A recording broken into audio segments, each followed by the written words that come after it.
ప్రేమ కలిగిన కృప కలిగిన ప్రియ పరలోకపు తండ్రి, సర్వశక్తి గల మా ప్రభువా, సర్వాధికారైన మా తండ్రి, నిన్న నేడు ఏకరీతిగా ఉన్నటువంటి మా ప్రభువా, అల్ఫా ఓమేగా ఆది అంతము నేనని సెలవించినటువంటి మా దేవ, పరిశుద్ధుడని నిత్యము ఆరాధింపబడే దేవుని ఈ ఉదయకాల సమయంలో ప్రభు దినంలో నీ ప్రియ కుమారుడు మా సొంత రక్షకుడు మమ్మల్ని ప్రేమించి మా కొరకై తను తాను అర్పించుకొని చనిపోయి సమాధి చేయబడి తిరిగి ఇచ్చినటువంటి యేసు క్రీస్తు వారి శ్రేష్టమైన ప్రశస్త నామమున ఈ ప్రభు దినంలో వందనములు స్తోత్రములు చెల్లిస్తా ఉన్నాను. దైవ తండ్రి, ఈ దినాన్ని మాకు అనుగ్రహించినందుకు ఈ స్తోత్రములు. ప్రభు దినం చూడక ఎంతో మంది ప్రభు లోకాన్ని వదిలి వెళ్ళినప్పటికీ మమ్మల్ని జ్ఞాపకం చేసుకున్నందుకై స్తుతిస్తూ ఆరాధిస్తా ఉన్నాం. దౌర్భాగ్యులను మమ్మల్ని మీరు జ్ఞాపకం చేసుకొని మీరు అనుగ్రహించినటువంటి గొప్ప రక్షణ కొరకై స్తుతిస్తూ ఆరాధిస్తా ఉన్నాం. దైవ తండ్రి, ఈ ప్రభుత్వంలో స్థానిక సంఘము కర్మీలు వాసులుగా చేరి వచ్చి మీరు ఆరాధించడానికి మీరు చూపిన కృప కొరకై స్తోత్రములు. ప్రభు దీని వదిలిపెట్టకు సహాయం చేస్తా వచ్చారు. మీరు అనుగ్రహించినటువంటి వర్షం బట్టి స్తోత్రములు. ఈ ప్రజలు కూడా ప్రభావాన్ని మందిరానికి త్వరగా వచ్చటకు సహాయం చేయండి. కనబడి కనుక అధికార శక్తులు యేసు క్రీస్తునామములో బంధిస్తా ఉన్నాం. చుట్టూ కజ్జా వేసుకోండి. నీ సన్నిధిని మేము అనుభవించడానికి సహాయం చేయండి. నీ ఆత్మ ప్రభు మా మధ్య సంచరింపజేసుకోవాలని ప్రార్థిస్తా ఉన్నాం. ఇస్రాయల్ చేయి స్తోత్రం ఆశీర్వాద వాడ ప్రభు మా సింహాసనం మీద మీరు ఆశీర్వాదమని ప్రార్థిస్తా ఉన్నాం. కనికరించము, సహాయం చేయము ప్రభావ. మరి దినము నేను చేయవచ్చిన రాయా ప్రభావ, మరి స్థానిక సంఘాల్లో చేయవచ్చిన ప్రజలను జ్ఞాపకం చేసుకొని నిలబడి దాసు బలపరిచి వాడుకుంటామని ప్రార్థిస్తా ఉన్నాం. కనికరించము, సహాయం చేయమని ప్రార్థిస్తా ఉన్నాం. ప్రభావ మరి క్షేమంగా మీరు నడిపించినటువంటి మరి సహోదరులు బట్టి వందనములు స్తోత్రములు. మీరే నిలబెట్టి వాడుకుంటామని ప్రార్థిస్తాము. కనికరించము, సహాయం చేయము. రావాల్సిన త్వరగా నడిపిస్తారు. ఇక్కడ వేక్షకులు కూడా నిలబడి దాసు బలపరిచి వాడుకుంటామని చుట్టుపక్కల బ్రాంచ్ జ్ఞాపకం చేసుకొని వాటి సన్నిధిని అనుభవించినప్పుడు ఈ ప్రజలకు సహాయం చేసుకోవాలని ప్రార్థిస్తాము. కనికరించండి ప్రభావ. వందనములు స్తోత్రం చెల్లిస్తాము. పాల్గొన్న నామాన్ని కనపరుస్తూ చక్కని స్వందనను గ్రహిస్తున్నాను. ప్రభావ మరి నేను ఆరాధించిన యోగ్య వేదికలో బలం పాల్గొందులకు నిలబడి దాసును బలపరిచి ఈ మాట మాకు అనుగ్రహిస్తున్నామని ప్రార్థిస్తాము. కనికరించి సహాయం చేయమని సార్వత్రిక సంఘములు ప్రభావ మరి ఈ ప్రజలందరినీ జరగపడించుకోవచ్చు. ఎప్పుడూ జోషును జరగపడించుకోవచ్చు. చేసే పంచాలను జ్ఞాపకం చేసుకుని మీ సన్నిధిని ప్రత్యక్షతను మాకు అనుగ్రహిస్తామని యేసు క్రీస్తు నామములో స్తుతించి ప్రార్థించడానికి వేడుకుంటున్నాం తండ్రి. ఆమేన్.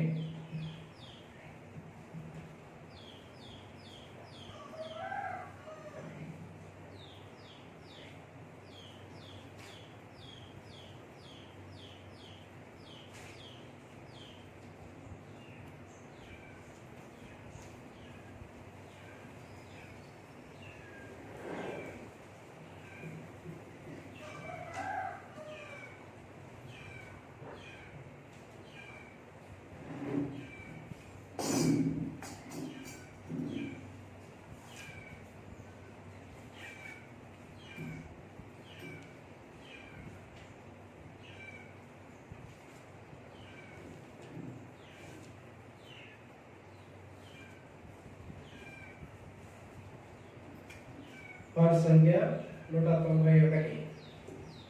పాత పుస్తకంలో 780, కొత్త పుస్తకం 191.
Samburat Sitarat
పాట సంఖ్య 162. పాట సంఖ్య 162.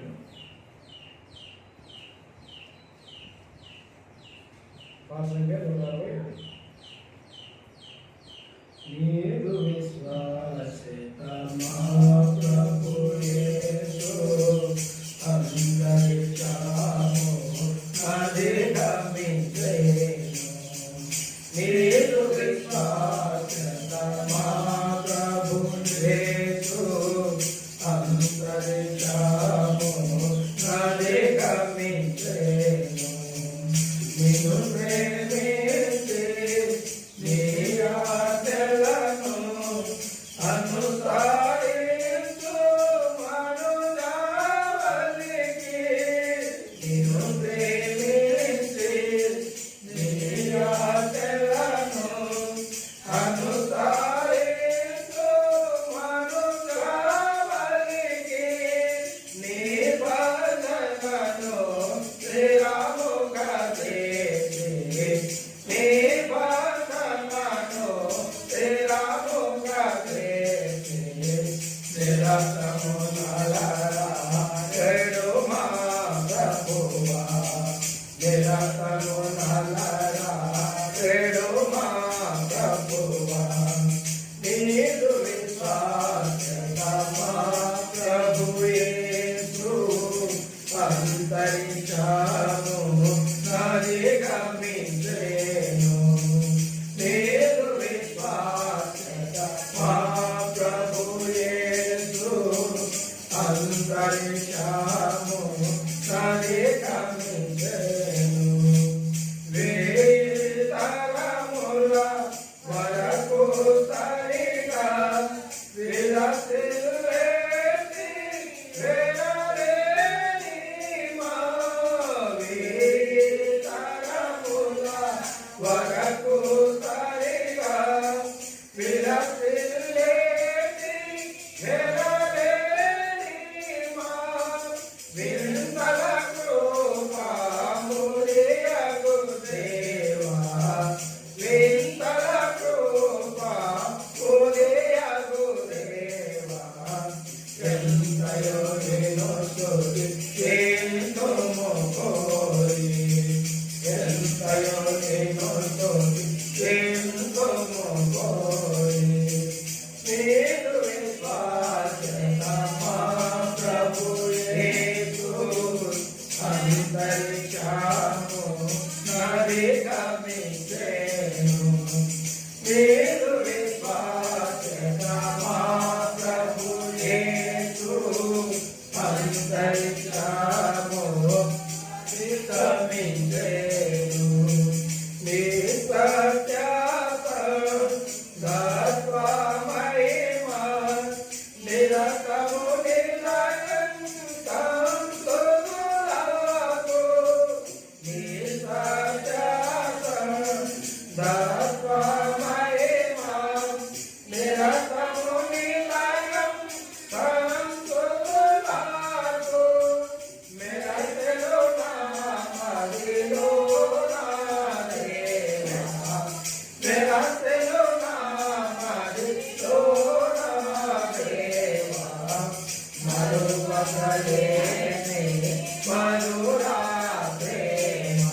Hare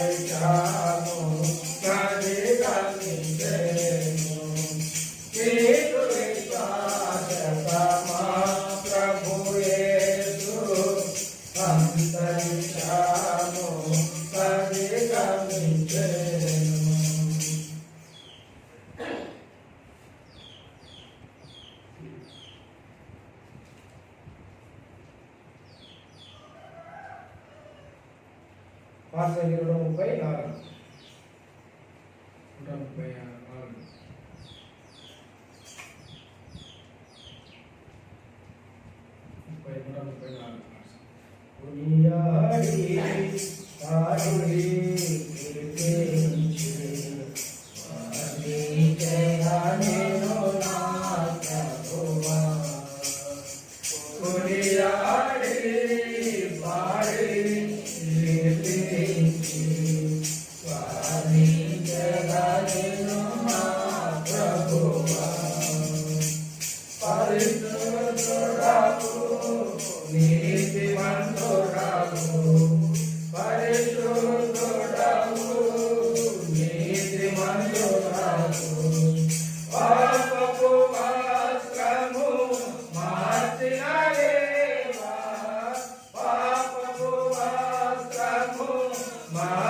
134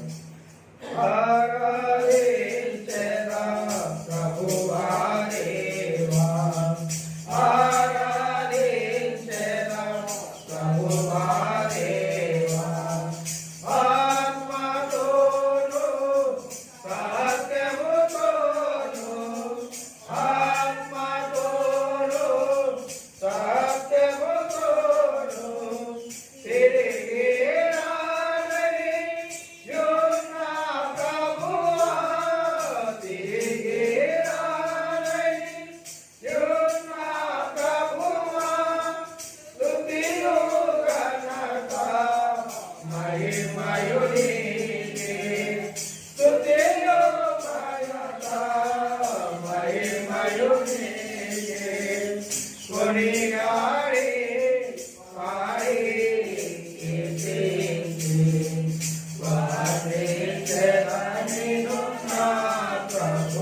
ప్రభుని ఆరాధించేందుకు దేవుని వాక్యంలోని కొన్ని భాగాలను మనం ఆరాధన చేసుకుని ప్రభుని ఆరాధిస్తాం.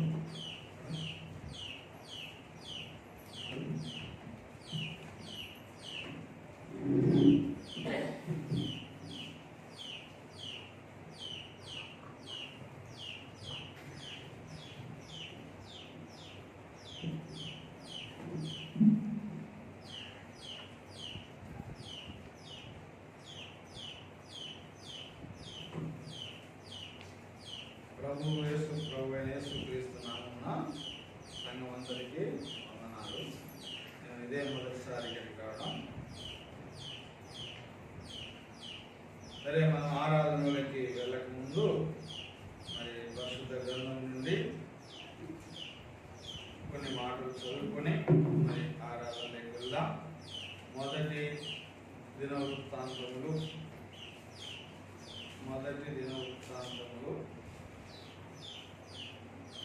16వ అధ్యాయం. మొదటి దినవృత్తాంతములు 16వ అధ్యాయం 29వ వచనం అందరము కలిసి చదువుకున్నాం. మొదటి దినవృత్తాంతములు 16వ అధ్యాయం 29వ వచనమును అందరము కలిసి చదువుకున్నాం.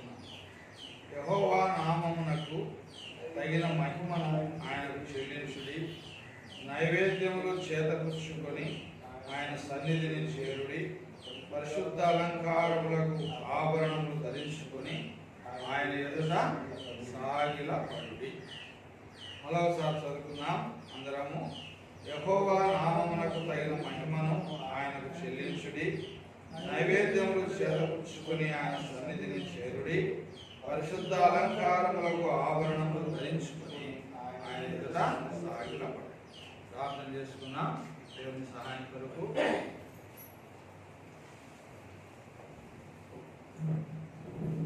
ప్రేమ నమ్మకము గల మా ప్రియ రక్షకుడైన తండ్రి, సర్వశక్తి గల దేవ, సర్వోన్నతుడు తండ్రి, పరిశుద్ధుడు దేవ, మరొకసారినైనా ఈ యొక్క ఉదయకాలంలో ఈ పరిశుద్ధ దినంలో ప్రభువా మరి తండ్రి, ప్రపంచం నలుమూలల మా దేశ నలుమూలల మీ రక్తంతో కొనబడిన బిడ్డలు ప్రభా ఉదయకాలంలో మిమ్మల్ని ఆరాధించడానికి, స్తుతించడానికి, గణపరచడానికి ఆయా మందిరములలో ప్రభా సమకూర్చబడి ఉండగా ప్రభా తండ్రి ఉదయకాలంలో మమ్మల్ని కూడా మీరు జ్ఞాపకం చేసుకున్నందుకు వందనాలు. ఈ గ్రామంలో ప్రభా కర్మేలు ప్రార్థన మందిరంలో ఈ విధముగా ప్రభా మీతో బిడలముగా, మీ రక్తంతో కనుగొన బిడలముగా, ఈ సార్వత్రిక సంఘంలోని బిడలముగా ప్రభా మేము కూడా మిమ్మల్ని ఆరాధించడానికి, స్తుతించడానికి, గణపరచడానికి ప్రభా మమ్మల్ని కూడా మీరు ఇక్కడ సమకూర్చినందుకు వేలాది వందనాలు. ఈ విధంగా ప్రభా గడిచిన వారమంతా మమ్మల్ని కాచి కాపాడి భద్రపరిచి మరొక పరిశుద్ధ దినంలో ఈ విధంగా మిమ్మల్ని ఆరాధించడానికి ప్రభా మాకు ఇచ్చిన సమయాన్ని బట్టి వందనాలు. సమయానికి వచ్చిన బిడ్డలందరినీ బట్టి వందనాలు తెలియజేసుకుంటున్నాం. మరి పాటల ద్వారా మిమ్మల్ని స్తుతించి ఆరాధించడానికి ప్రభా మాకు ఇచ్చిన సమయాన్ని బట్టి వందనాలు. అదేవిధంగా ప్రభా మరి ఆరాధనలోకి వెళ్ళక ముందు జీవగలను మీ మాటలు చదువుకొని భాగ్యం ఇచ్చినందుకు వందనాలు. మొదటి దినవృత్తాంతములు 16వ అధ్యాయము 29వ వచనాన్ని ప్రభా మరి మాకు అనుగ్రహించినారు. మరి ఆ యొక్క మాటలను పరలోకంలో నుంచి ప్రభా మా అందరికీ పంచిపెడుతురమ్మని ప్రార్థిస్తా ఉన్నాం. మీ మాటల వినికిడిలో ప్రభా మేము తండ్రి పురిగొల్పబడి ఆత్మతో సత్యంతో మిమ్మల్ని ఆరాధించడానికి సహాయం దయచేయండి. ప్రభా దీనదాసుడు, ఎన్నికలేని వాడను ప్రభా నన్ను కూడా మీరు జ్ఞాపకం చేసుకున్నందుకు వందనాలు. మరి ప్రభా మీ దాసులతో కలిసి రోజుల నుంచి ప్రభా క్షేమకరంగా ఇక్కడికి చేర్చినందుకు వందనాలు. ఏ విధంగా ప్రభా నిలబడటకు ఎందుకు కాను, కేవలం నీ దయా నీ కనికరములనే మీరు నిలబెడుతున్నందుకు వందనాలు. విధముగా నన్ను కూడా మీరు జ్ఞాపకం చేసుకొని ప్రభా నన్ను పక్క నుంచి మా అందరితో మీరే మాట్లాడమని, ఈ సమయానికి మీరే అధ్యక్షత వహించమని ప్రభువైన యేసు నామమున ప్రార్థించి అడిగి వేడుకుంటున్నాము తండ్రి.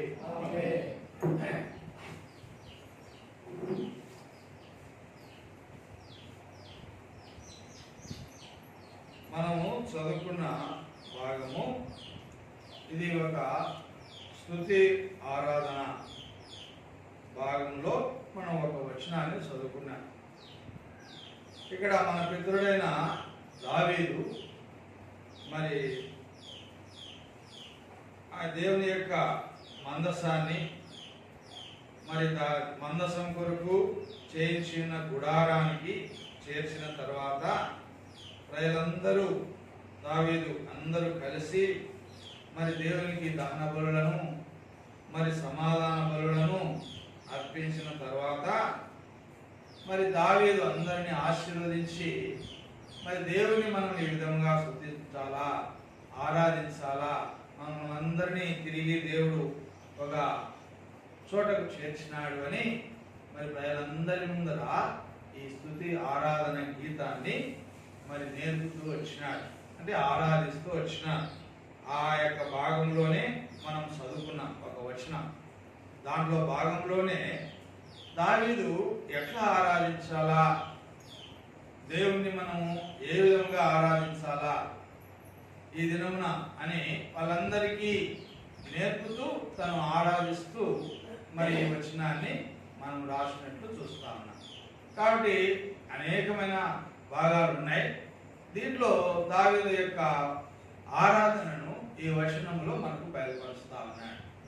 కాబట్టి మనం దేవుని ఘనపరచాలా, దేవుని స్తుతించాలా, దేవుని ఆరాధించాలా.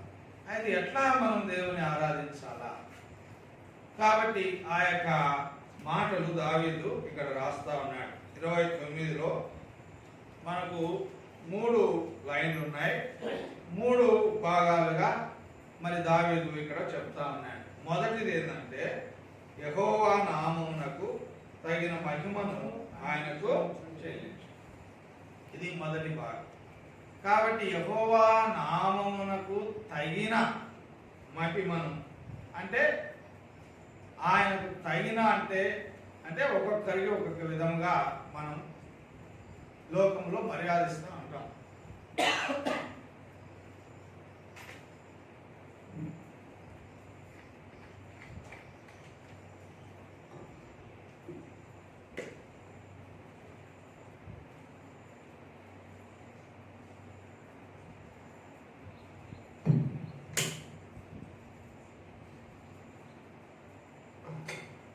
తగిన అంటే ఆ వ్యక్తికి తగినట్లు అని.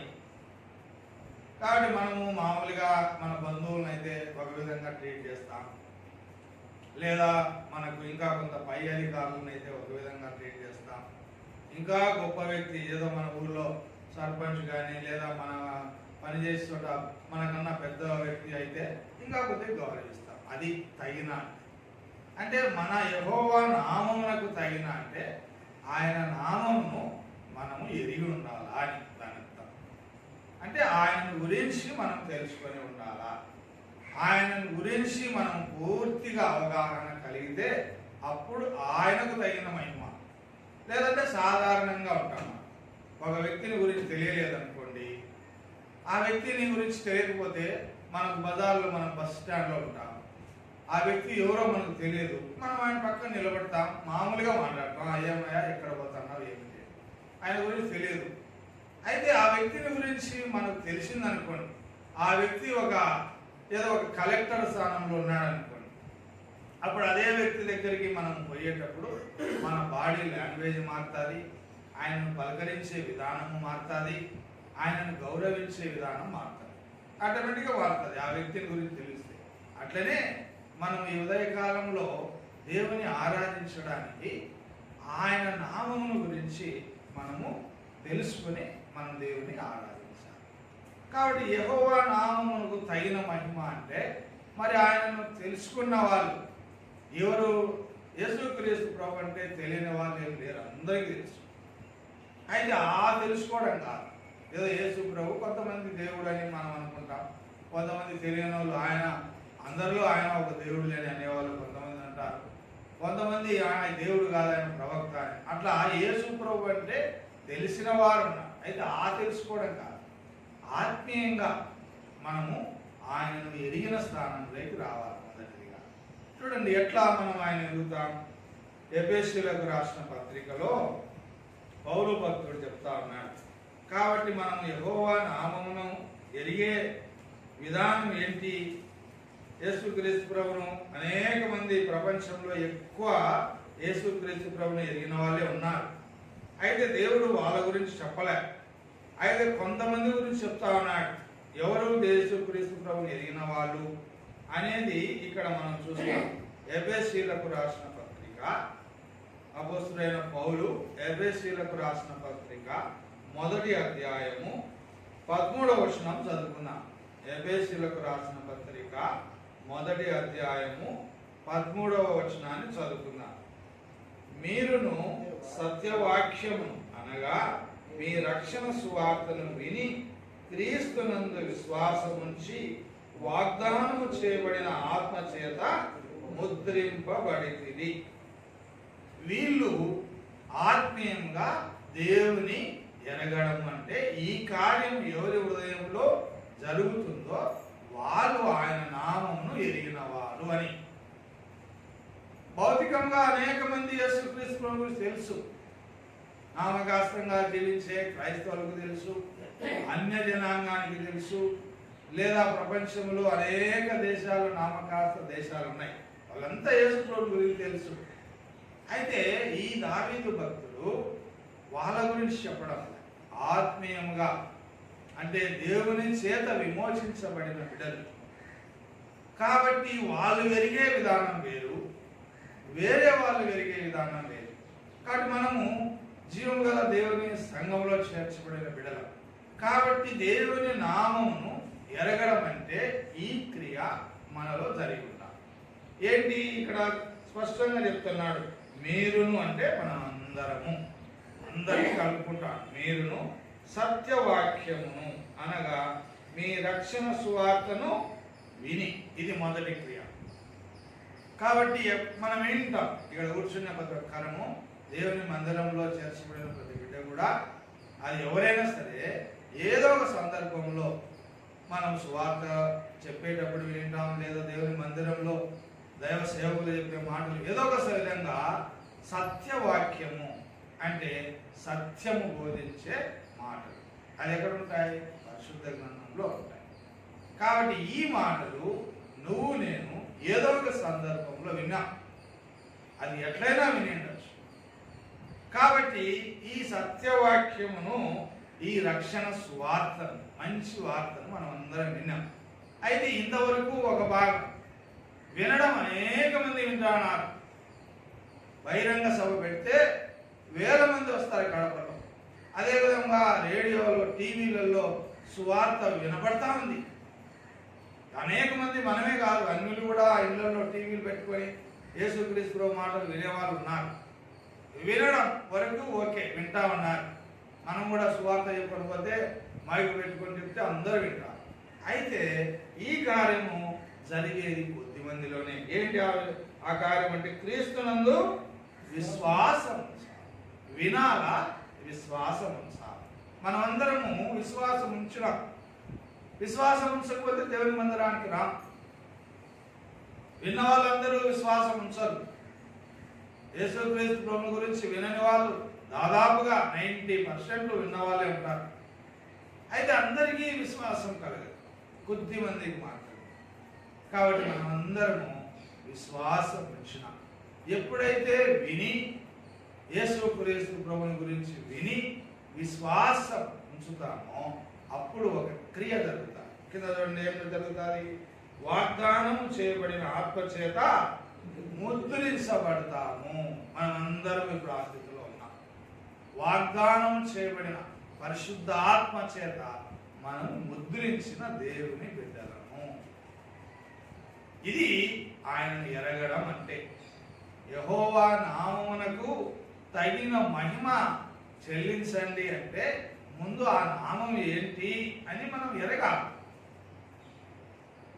ఎరగడం అంటే యేసుక్రీస్తు ప్రభువుని గురించి వినడం వరకు అందరూ వింటారు. అనేక మంది ఈనాడు దేవుని సువార్త ఈ లాక్డౌన్లలో మరీ ఎక్కువగా మరి టీవీలలో ఎంతమంది అంటే అనేక మంది బోధిస్తూ ఉన్నారు. ఏదో ఒక టైంలో అందరూ వింటా ఉన్నారు, అన్యులు కానీ ఎవరైనా కానీ. అయితే అంతవరకు విన్నారు. అయితే విశ్వాసం అనేది కొద్ది మందిలోనే జరుగుతుంది. కాబట్టి మరి ఆ యొక్క దావీదు భక్తుడు దేవుని ఎట్లా ఆరాధించాలా, దేవుని ఎవరు ఆరాధించాలా, ఎవరి ఆరాధన దేవుడు స్వీకరిస్తాడు అనే విషయాల్లో ఆ 29వ వచనంలో క్లుప్తంగా చెప్తున్నాడు. కాబట్టి మనమందరం దేవుని నామమును ఎరిగిన వారు, ఆత్మచేత నూతనమైన ఆత్మచేత ముద్రించబడడం.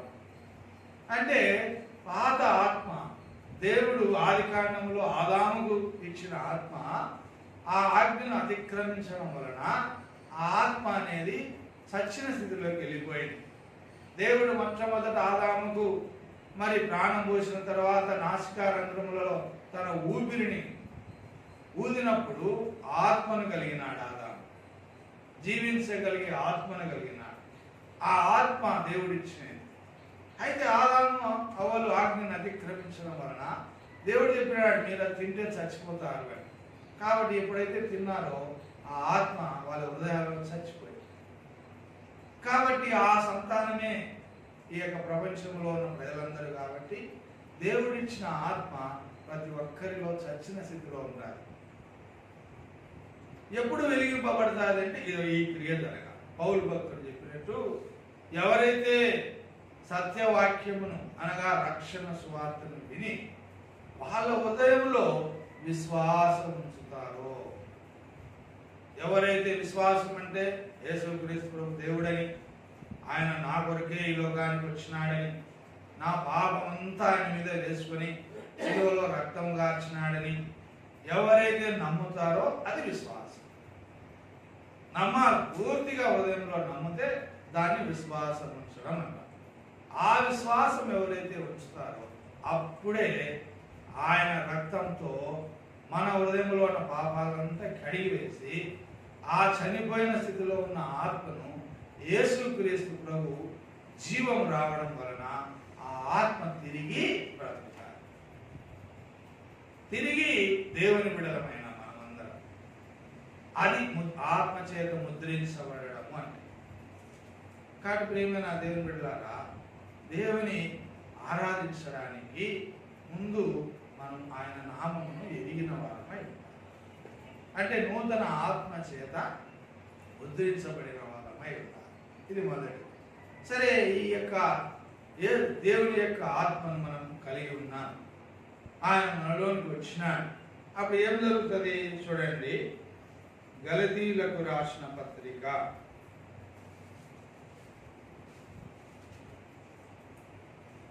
5వ అధ్యాయము 1వ వచనం చదువుకున్నాం అందరం. గలతీయులకు రాసిన పత్రిక 5వ అధ్యాయం 1వ వచనం. ఈ స్వాతంత్రం అనుగ్రహించి క్రీస్తు మనలను స్వతంత్రులుగా చేసి ఉన్నాడు. కాబట్టి నూతన ఆత్మ చేత అంటే యేసుక్రీస్తు ప్రభు యొక్క జీవము చేత ఎవరైతే నింపబడతారో, నూతన ఆత్మ చేత నింపబడతారో వాళ్ళని దేవుడు ఏం చేస్తాడంటే స్వతంత్రులుగా చేస్తాడు. అంటే ఏంటి స్వతంత్రత, ఏంటి స్వాతంత్రం అంటే, ఒకప్పుడు మనము పాపానికి దాసులమై ఉన్నాం. ఒకప్పుడు ఏదో మన పాపపు అలవాట్లకు దాసులమై ఉన్నాం. ఎప్పుడైతే నూతన ఆత్మ చేత మనం ముద్రించబడినామో, ఆ యేసుక్రీస్తు ప్రభు మన హృదయంలోకి వచ్చినాడో, ఆయన ఏం చేస్తాడంటే ఆ దాసత్వం నుంచి విడిపిస్తాడు.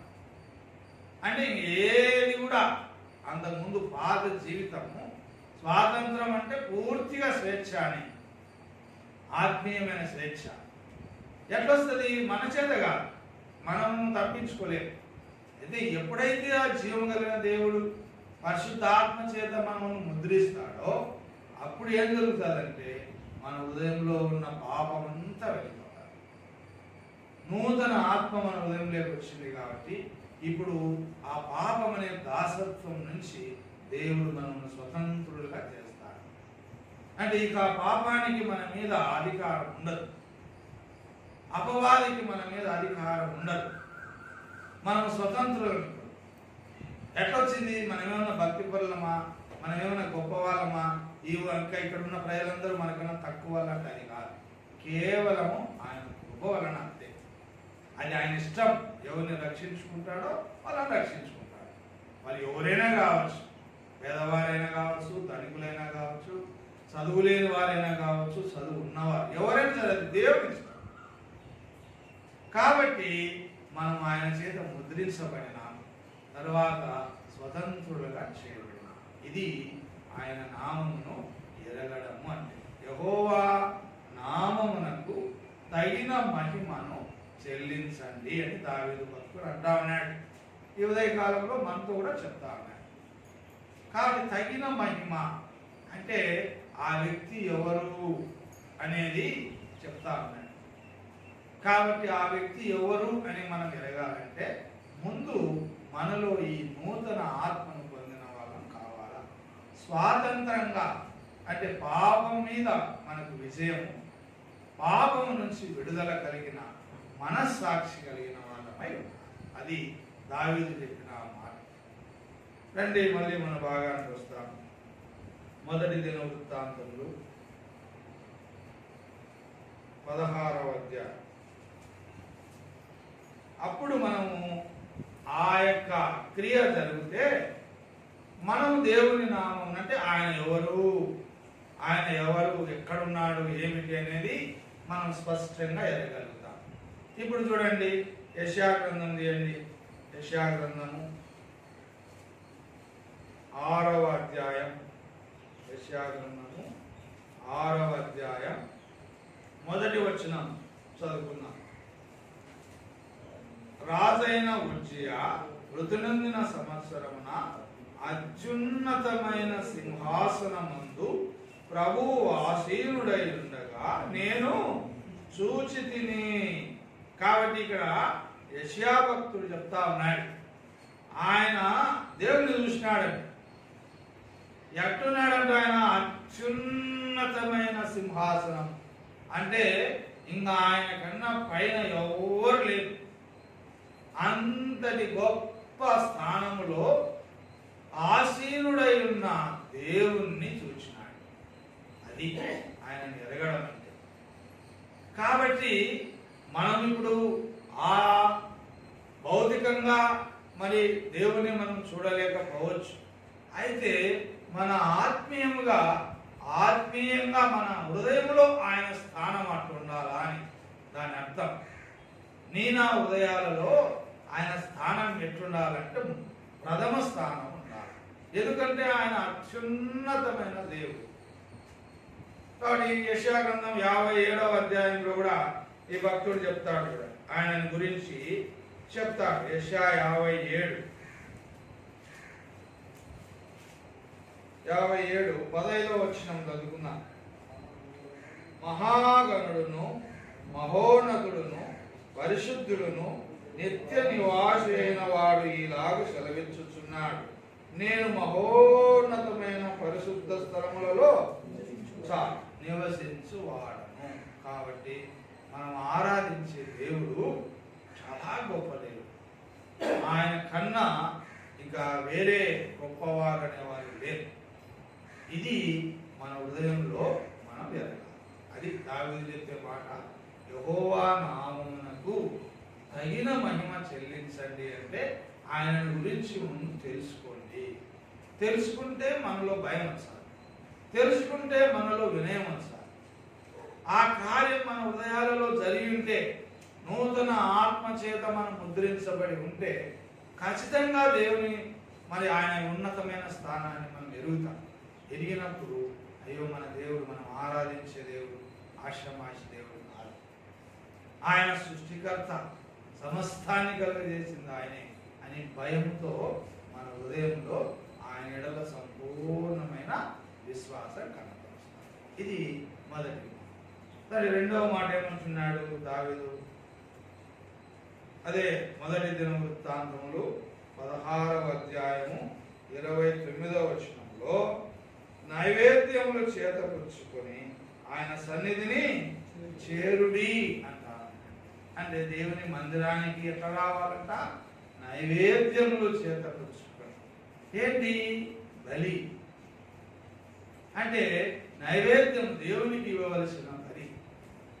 అది ఎట్లా చేయాలంట? చేతపుచ్చుకొని ఆయన సన్నిధానం, అంటే సిద్ధపడిన బలితో రావాలి.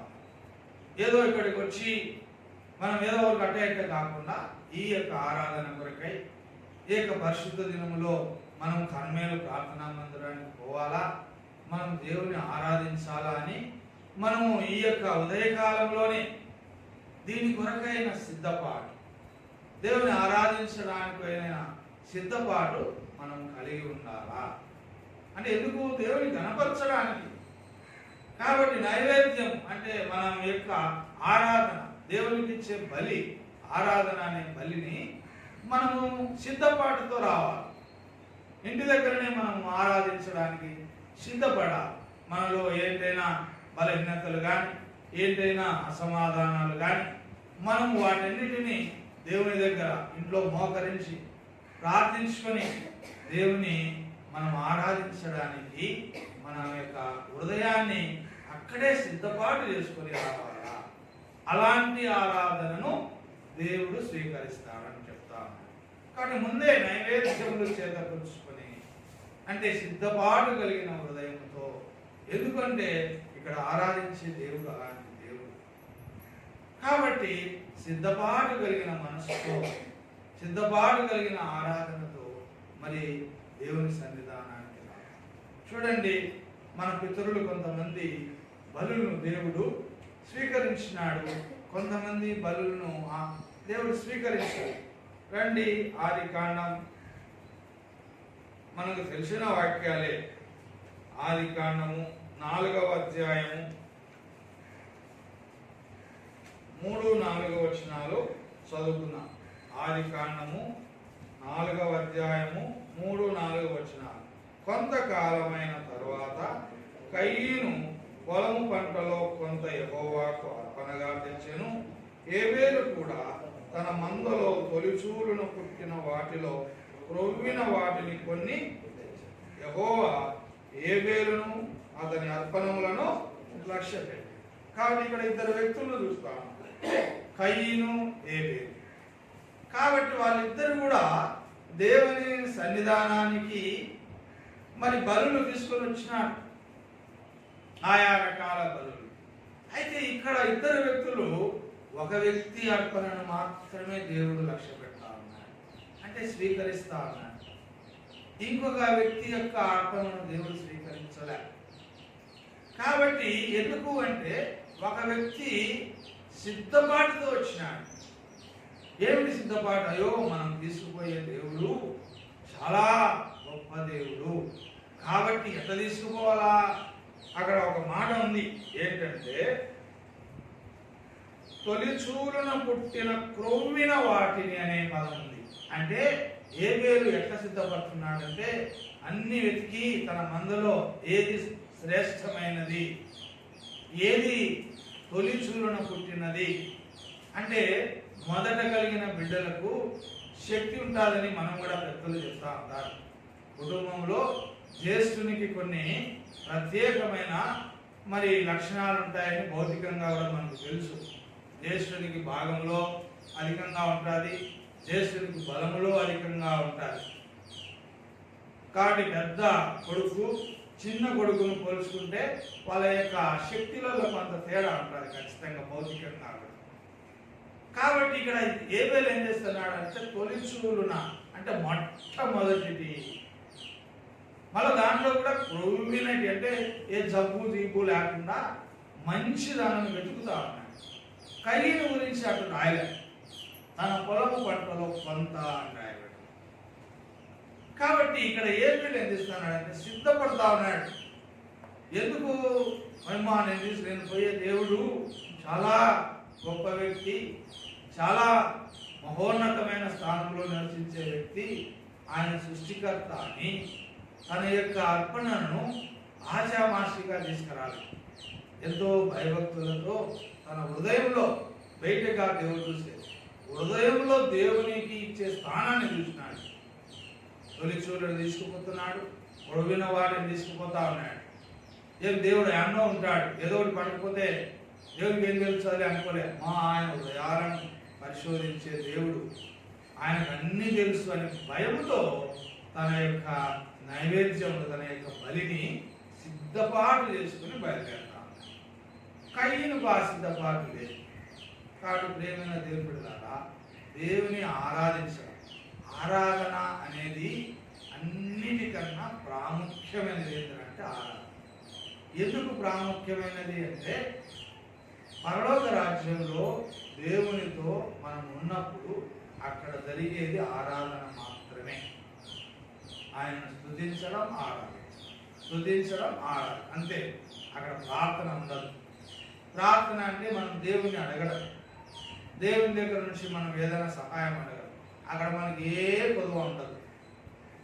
మనకు అనారోగ్యం రాదు, మనకు ఏ విధమైన లోటు ఉండదు, అవసరమే ఉండదు మనకు అక్కడ. కాబట్టి ఏం చేస్తాను, అదే ప్రార్థన అవసరం లేదు. ఇంకేంటి, దేవుని స్తుతించడం, ఆరాధన. కాబట్టి దేవుడు ఎక్కువగా సంతోషించేది ఏంటంటే, తన బిడ్డలు హృదయమారా ఎవరైతే ఆరాధిస్తారో, ఎవరైతే స్తుతిస్తారో దాన్ని స్వీకరించడానికే ఆయన ఈ పరిశుద్ధ దినంలో ఎదురు చూస్తారు. కాబట్టి ప్రేమైన దేవుడారా, దేవుని ఆరాధించడానికి మనము రెండవది ఏంటంటే, మనము ఉదయకాలమే పరిశుద్ధ దినంలో ఇంటి దగ్గరనే మనం సిద్ధపడిన మనసుతో నైవేద్యములు చేత ఉంచుకొని ఆయన సన్నిధానానికి రండి అని దావీదు తన యొక్క అనుభవం చెప్తారు. చూడండి, ఇంకొక వ్యక్తి ఆదికాండము 8వ అధ్యాయంలో ఇంకొక మన పిల్లలని చూద్దాం. ఆయన బలిని కూడా దేవుడు స్వీకరించినాడు. 8వ అధ్యాయం 20వ వచనం అందరం చదువుకున్నాం. దేవుని వాక్యము 20-21 చదువుకున్నాం. అప్పుడు నోవాహు యెహోవాకు బలిపీఠము కట్టి పవిత్ర పక్షులన్నిటిలోను కొన్ని తీసుకుని ఆ పీఠం మీద దహన బలి అర్పించాడు. అప్పుడు యెహోవా ఇంపైన సువాసనను ఆగ్రహించి, ఇక మీద నరులను బట్టి భూమిని మరలా శపించను చాలు. కాబట్టి ఇక్కడ ఒక వ్యక్తి నోవాహు యొక్క బలిని చూస్తాను, ఆయన యొక్క ఆరాధనను చూస్తాను. ఆయన ఆరాధనను దేవుడు చాలా ఇష్టంగా స్వీకరించాడు. ఆగ్రహించి అంటే, మనం ఏదైనా ఒక మంచి వాసన మన ఇంట్లో ఏదైనా వంట చేసేటప్పుడు వస్తే మనం వాసన పీల్చుకుంటాం కదా, అంటే మనకి ఇష్టమైన వాసనను మనము స్వీకరిస్తాం ఎక్కువగా. కాబట్టి దేవుడు ఆ యొక్క బలి నుంచి వచ్చే వాసనను అంత ఇష్టంగా స్వీకరించాడు. ఎందుకంటే ఇక్కడ కూడా రాయబడి ఉంది, నోవాహు బలిపీఠమును కట్టి పవిత్ర పక్షులన్నిటిలో అంటే పవిత్రమైన వాటిని దేవుని కొరకు తీసుకున్నాడు. అంటే నోవాహు హృదయంలో దేవునికి ప్రథమ స్థానం ఉంది, దేవునికి గొప్ప స్థానం అది గ్రహించినాడు దేవుడు. అక్కడ బలి పశువులు కాదు, నోవాహు హృదయంలో నాకు ఎక్కడ స్థానం ఉంది. కాబట్టి ఆ స్థానాన్ని గుర్తించాడు. కాబట్టి ఆ బలిని దేవుడు ఎంతగా నష్టపోయాడు. కాబట్టి ఉదయకాలంలో దేవుని ఆరాధించడానికి వచ్చినాడు. కాబట్టి దావీదు ఆనాడు దేవుని బిడ్డలందరికీ నేర్పిస్తాను, అయ్యా మనమందరము దేవుని యొక్క స్తుతించాలి, ఇట్లా ఆరాధించాలి అని నేర్పుతూ వచ్చినాడు ఆ వచనాలలో. కాబట్టి మనం 29వ వచనం చూస్తాం. కాబట్టి మొట్టమొదట యెహోవా నామమునకు తగిన మహిమ చెల్లించాలి. రెండవదిగా మరి నైవేద్యములు చేతపరుచుకొని ఆయన సన్నిధానానికి రావాలి. మూడవది చదువుకొని మనం ఆరాధన చేసుకోవాలి. ఆ మూడవ మాట మొదటి దినవృత్తాంతంలో 16వ అధ్యాయము అదే 29 8వ వచనంలోనే మనము 3వ లైన్ చదువుకున్నాం. పరిశుద్ధ అలంకారములకు ఆభరణములు ధరించుకొని ఆయన ఎదుట సాగిలపడుడి. సాగిలపడడం అంటే ఆరాధించడం అని. కాబట్టి ఎట్లా ఆరాధించాలని చెప్తా ఉన్నాడంటే పరిశుద్ధ అలంకారములకు ఆభరణముల గురించి చెప్తా ఉన్నాడు దావీదు. కాబట్టి మన ఆభరణములు ఎట్లుండాలంటే పరిశుద్ధమైనవిగా, పరిశుద్ధ అలంకారములు ఆభరణములు ధరించుకోవాలా అంటారు. కాబట్టి దేవుని ఆరాధించడానికి, దేవుని స్తుతించడానికి మన యొక్క ఆభరణాలు ఏంటి, పరిశుద్ధమైన ఆభరణాలు ఏంటి అని మనకు పేతురు భక్తుడు రాస్తా ఉన్నాడు. కాబట్టి మొదటి పేతురు మనం వస్తాం. పేతురు భక్తుడు ఈ విషయంలో మరి చక్కని మాట చెప్తా ఉన్నాడు. పేతురు రాసిన మొదటి పత్రిక 2వ అధ్యాయము 12వ వచనం అందరం కలిసి చదువుకున్నాం. పేతురు రాసిన మొదటి పత్రిక 2వ అధ్యాయము 12వ వచనం.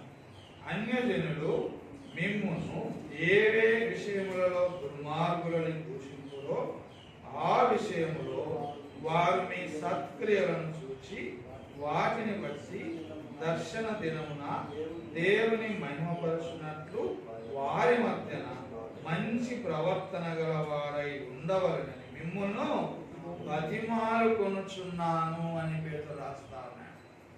కాబట్టి ఇక్కడ 2 వస్త్రాలు, పరిశుద్ధ అలంకరములకు ఆభరణాలు, 2 ఆభరణాలు ఇక్కడ పేతురు భక్తుడు రాస్తా ఉన్నాడు. ఒకటి ఏంటంటే సత్క్రియ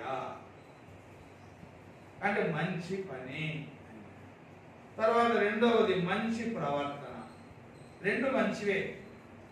ఇవి మనకు ఆభరణాలుగా ఉండాలి. మనం భౌతికమైన ఆభరణాల గురించి కాదు భక్తులు చెప్పేది, ఆత్మీయమైన ఆభరణాలు. కాబట్టి సత్క్రియ. కాబట్టి యువత దగ్గర మీరు ఎక్కడైతే ఉన్నారో, ఏ వీధిలో ఉన్నారో, ఏ ఊరిలో ఉన్నారో, ఏ ఆఫీసులో ఉన్నారో అక్కడ మీరు మొదట పాపంలో ఉన్నప్పుడు మిమ్మల్ని వాళ్ళు చూసింటారు. మీరు తాగుబోతులే చూసింటారు, తిరుగుబోతులు ఉన్నప్పుడు చూసింటారు, మీరు రకరకాల మాటలు బూతులు మాట్లాడేటప్పుడు వాళ్ళు చూసింటారు. అయితే ఇప్పుడు మీరు నూతన ఆత్మను పొందిన, నిజమైన దేవుని ఎరిగిన, ఇప్పుడు వాళ్ళు మీలో ఏం చూడాలా అంటే సత్క్రియ అంటే మంచి పని చూడాలి. వాళ్ళ మధ్యలోనే, యాను మందిరంలో కాదు, మందిరంలో అందరూ మంచిగానే ఉంటారు. మందిరంలో మంచిగా ఉండండి నేను రాయబడలే. దేవుని మందిరంలో కానీ లేదా మామూలుగా చర్చిలో కానీ అన్యులు దేవాలయంలో కానీ అందరూ మంచిగానే కనపడతారు. అందరు దేవుని దగ్గరికి పోతున్నామని అందరూ మందిరాలలో మంచిగానే ఉంటాం. మనం అందరం ఇక్కడ ఎవరు అల్లరి చేయరు, ఎవరు తిట్టుకోరు, ఎవరు సైలెంట్గా కూర్చోరు. వాళ్ళు కూడా అంతే, అన్యులు కూడా దేవాలయానికి పోయినప్పుడు వాళ్ళు కూడా భయభక్తులతోనే ఉంటారు. అది కాదు మాట్లాడు. మీరు ఎక్కడైతే అన్ని జనుల మధ్య ఉన్నారో వారు చూడాలి మీ సత్క్రియ. ఇది ఒక ఆభరణం. కాబట్టి మంచి ఈ వ్యక్తి ఇంతకుముందు మంచి పనులు చేసేవాడు కాదే, అయితే ఇప్పుడు ఏమి కారణం? యేసు ప్రభు నమ్ముకుంటే. ఓహో, యేసు ప్రభు నమ్ముకుంటే అట్లా మాట్లాడా, అందుకు ఈ పని చేస్తా ఉన్నాడా అని ఎవరికి మహిమ? దేవునికి మహిమ. రెండవది ఏంటంటే మంచి ప్రవర్తన. మన పనులు మంచిగానే ఉండాలా, మన ప్రవర్తన మంచిగానే ఉండాలి. అది అన్ని జనులలో మనకు ఆ విధంగా వాళ్ళు అనుకొని, ఓహో వీళ్ళు యేసు ప్రభువుని నమ్ముకొని ఈ విధంగా మారిపోయినాడు కాబట్టి ఆ దేవుడు గొప్ప దేవుడు అని వాళ్ళు మహిమపరచాలి. ఇవి దావీదు చెప్తే పరిశుద్ధ అలంకారములకు ఆభరణాలు, ఇవి మనం ధరించాలి. కాబట్టి దేవుని ఆరాధించడానికి, దేవుడు ఏ పేరు ఆరాధన ఎందుకు స్వీకరించినాడంటే ఈ లక్షణాలన్నీ ఆయనలో ఉన్నాయి. నోవాహు యొక్క ఆరాధన అంతగా ఇష్టపడినాడంటే నోవాహు ఆ విధంగా జీవించినాడు. కాబట్టి అందరూ బలులు అర్పించే వాళ్ళు చాలా మంది ఉంటారు. మనకు ఇద్దరు వ్యక్తులు కయ్యను ఏబేలు మన మధ్యలో ఉంచినాడు. అయితే అనేక మంది వేల మంది పరిశుద్ధ దినంలో దేవుని ఆరాధిస్తున్నారు, మంచిదే కాదన్న. అయితే ఎవరి అర్పణలు దేవుడు స్వీకరిస్తా ఉన్నాడు అంటే ఎవరైతే నైవేద్యములు చేత పట్టుకొని ఆయన సన్నిధానానికి వస్తూ ఉన్నారో, ఎవరైతే పరిశుద్ధమైన ఆభరణాలు ధరించుకొని జీవిస్తూ ఉన్నారో వారి ఆరాధన దేవుడు ఇష్టపడతాడు. కాబట్టి ఇక్కడ రెండు ఆభరణాలు చూసినాం, మంచి పని, మంచి ప్రవర్తన. ఇంకా అదే అధ్యాయంలో పేతురు భక్తుడు మళ్ళా చెప్తాడు. అదే మూడవ అధ్యాయంలో వెళ్ళాం. పేతురు రాసిన మొదటి పత్రిక 3వ అధ్యాయంలో 4వ వచనం చదువుకుందాం అందరం. 3:4 సాధువైనట్టు మృదువైనట్టునైన గుణమును అక్షయ అలంకారము గల మీ హృదయపు అంతరంగ స్వభావం మీకు అలంకారముగా ఉండవలెను. కాబట్టి ఇక్కడ ఆభరణాలు చెప్తా ఉన్నాడు. రెండు, సాధువైనట్టి, మృదువైనట్టి. అంటే సాధువు అంటే అర్థం ఏంటంటే ఈ లోకానికి సంబంధించిన వాటిని విసర్జించిన వాళ్ళను సాధువులు అంటారు. మనం కూడా మన భౌతికంగా కొంతమంది సాధువులను పిలుచు అంటాం. వాళ్ళ వేషము, వాళ్ళు ఉండే విధానం చూసి సాధువు అంటాం. అంటే అర్థం ఏంటంటే ఆత్మీయమైన అర్థం ఈ లోకానికి సంబంధించిన వాటిని విసర్జించితే వాళ్ళు సాధువైనట్టు అంటారు. ఆ విధంగా వాళ్ళు లోకం నాకు వద్దు అనుకుని వాళ్ళు ఇంతకుముందు వాళ్ళ అడుగులలో పోయి దేవుని కొరకు ఎదురు చూస్తారు. ఇంకా నాకు లోకంలో ఉన్న సుఖం వద్దు, లోకంలో ఉన్న ఆశలు వద్దని వాళ్ళు అప్పుడున్నారు, ఇప్పుడు లేరు. అప్పుడున్నారు, దేవుని ఎదుగుతా పోతా. అయితే అలాంటి ఆత్మీయమైన స్థితి, ఆ విధంగా మనం లోకం విడిచిపెట్టి ఊరొదులు పెట్టి పోవాలని కాదు. ఆత్మీయంగా మనం అలాంటి గుణం కలిగి ఉండాలా, అలాంటి ఆభరణం కలిగి ఉండాలి. రెండవది మృదువైనట్టు. అంటే మనము మన హృదయం చాలా సున్నితంగా, కఠినం ఉన్నది ఒకప్పుడు తిడతా ఉన్నాం, కొడతా ఉన్నాం, కొట్లాడుతా. అది పోయి మన హృదయం మృదువుగా, నెమ్మదిగా, ఎవరి మీద కోపపడకుండా అందరినీ ప్రేమించే, అందరినీ దగ్గర తీసే స్వభావాన్ని మృదువైన. కొంతమంది ఉంటారు వాళ్ళ కోపమే రాదు, వాళ్ళకి ఎప్పుడూ నవ్వుతారు, అందరినీ ప్రేమిస్తారు, అందరినీ దగ్గర తీస్తారు. కొంతమందిని చూస్తాం వాళ్ళ దగ్గరికి పోవాలంటేనే భయం. కాబట్టి ఇలాంటి గుణం ఎవరిది అంటే యేసు, మృదువైన గుణం. కాబట్టి ఎవరిని కూడా ఆయన కఠినంగా మాట్లాడు. కాబట్టి అలాంటి ఆభరణాలు మనం ధరించుకోవాలి. కాబట్టి మంచి పని, మంచి ప్రవర్తన, సాధువైనట్టి గుణం, మృదువైనట్టి గుణం. కాబట్టి ఈ 4 ఆభరణాలను మనం ధరించుకొని ఆయన ఎదుట సాగిలపడాలి, అంటే ఆరాధించాలా అన్నాడు దావీదు. కాబట్టి ఈ యొక్క ఉదయ కాలంలో మనం దేవుని ఆరాధించడానికి వచ్చినాం. కాబట్టి దావీదు జనులందరూ కలిసి ఈ విధంగా ఆరాధించినారు. కాబట్టి మనం కూడా వాక్యం తెలుగులో యెహోవా నామమునకు తగిన మహిమ చెల్లించాలా, నైవేద్యములు చేతపరుచుకొని ఆయన సన్నిధానానికి రావాలి, పరిశుద్ధ అలంకారములు ఆభరణములు ధరించుకొని ఆయన ఎదుట సాగిలపడాలి. ఇది ఆరాధన. ఈ విధంగా ఆరాధించడానికి దేవుడు సహాయం చేయను గాక. దేవుడి వాక్యాన్ని దీవించు.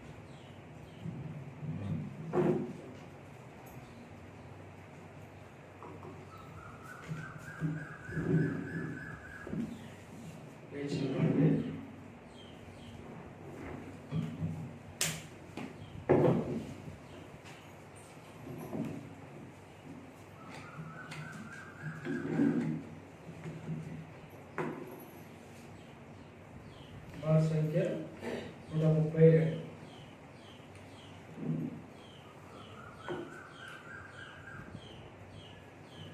సంఖ్య 132. పల్లవి మొదటి చరణము చివరి చరణం.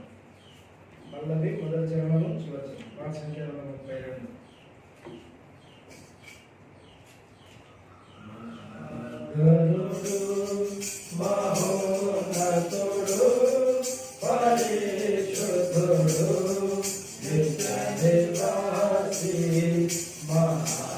మహాగణుడు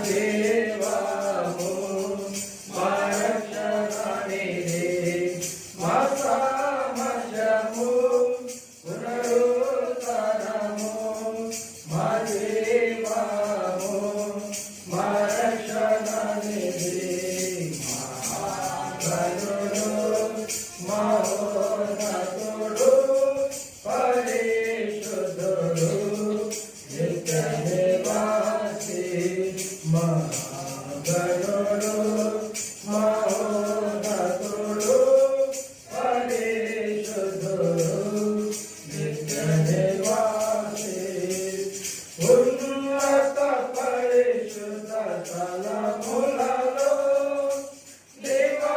నివసించువాడు పరిశుద్ధుడు ఉన్నత పరిశుద్ధ స్థలములలో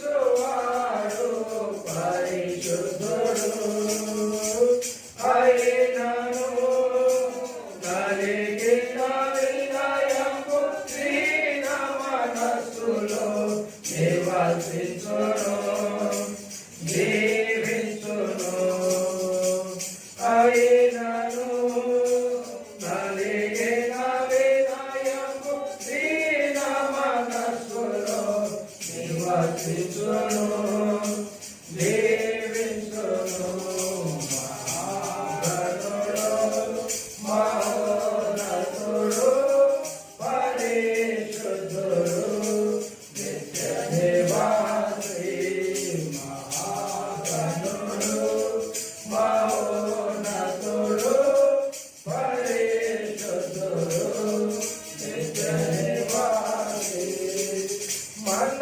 కీర్తును బట్టి ఎల్లప్పుడూ నిందకు పాత్రులమైతిమి మన క్రీస్తును బట్టి ఎల్లప్పుడూ నిందకు పాత్రులమైతిమి అయినను ఎల్లప్పుడూ రేగించును మమ్ము విజయముతో స్తోత్రములు అయినను ఎల్లప్పుడూ రేగించును మమ్ము విజయముతో స్తోత్రములు మహాగణుడు మహోన్నతుడు పరిశుద్ధుడు నిత్య నివాసి మహాగణుడు మహోన్నతుడు పరిశుద్ధుడు నిత్య నివాసి మత మధ్యము పునరుత్థానము మా జీవము మా రక్షణ నిధి మా సామర్థ్యము పునరుత్థానము మా జీవము మా రక్షణ నిధి మహాగణుడు మహోన్నతుడు పరిశుద్ధుడు నిత్య నివాసి మహాగణుడు మహోన్నతుడు